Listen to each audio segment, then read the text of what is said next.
Պարոն Սահակյան, ինչու են լինում դեպքեր, որ գրասենյակներում աշխատել չի լինում։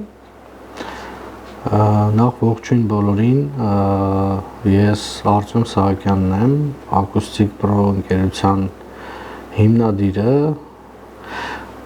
Ակուստիկ Պրո ընկերությունը հիմնադրվել է 1998 թվականին, ինքս մասնագիտությամբ ակուստիկ ինժեներ եմ։ Հիմա պատասխանեմ ձեր հարցին։ Գրասենյակներում, առավել ևս բաց տարածքով գրասենյակներում, երբ որ ակուստիկ կոմֆորտ չի լինում, այսինքն արձագանքման ժամանակը ավելի երկար է լինում, քան թույլատրելի արժեքներն են,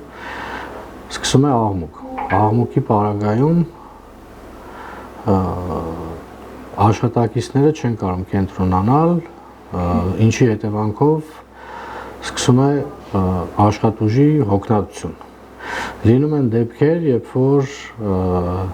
օգտագործում են ակուստիկ նյութեր կամ ձայնակլանիչներ կամ վարագույրներ, որոնք նույնպես ազդում են այդ խնդրի վրա բացասական տեսքով, որովհետև գոյություն ունի թույլատրելի արժեքներ, որի պահպանման կարևորությունը նրանում է, որպեսզի աշխատողները չսկսեն քնել։ Շատ կլանում ունեցող տարածքներում աշխատողները սկսում են քնել, իսկ աղմկոտ տարածքներում չեն կարող կենտրոնանալ։ Պատճառը հենց դրանում է։ Ինչպիսի լուծումներ կան իրականում ու որ լուծումներն են ճիշտ նմանատիպ գրասենյակներում կամ նմանատիպ նշանակություն ունեցող տարածքներում։ Ընդհանրապես մեր ընկերությունը, որպեսզի խնդիրները լուծի,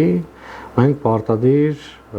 կատարում ենք տարածքի գծագրային չափագրում։ Եթե գծագրերը կա, տրամադրում են մեզ։ Ըստ դրա կատարում է ակուստիկ հաշվարկ։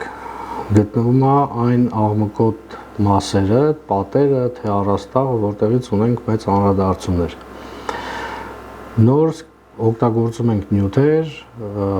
ոչ ամբողջովին մեծ մակերեսով, օգտագործելով նյութեր, կոնկրետ հաճախականային տիրույթում աշխատող կլանման գործակից ունեցող նյութեր, որոնք սկսում են լուծել մեր խնդիրը։ Եվ ակուստիկ հաշվարկի ընթացքում նաև դիտարկվում է այն պայմանները, որը որ գոյություն ունի սնիպերով, ստանդարտներով, այսինքն ինչքան ծավալով, ինչ մակերեսով տարածքը, ինչքան կլանման գործակից ունենա, արձագանքման ժամանակը ինչքան տինի։ Այդ պարագայում նոր լինում է, որ աշխատողների համար ստացվում է կոմֆորտ։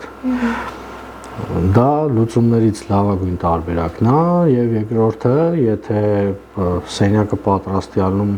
ավելի խորը միջամտություն կամ ավելի խորը վերլուծություն է պետք լինում, այդ ժամանակ մենք տարածքներում կատարում ենք նաև ակուստիկ չափումներ, որից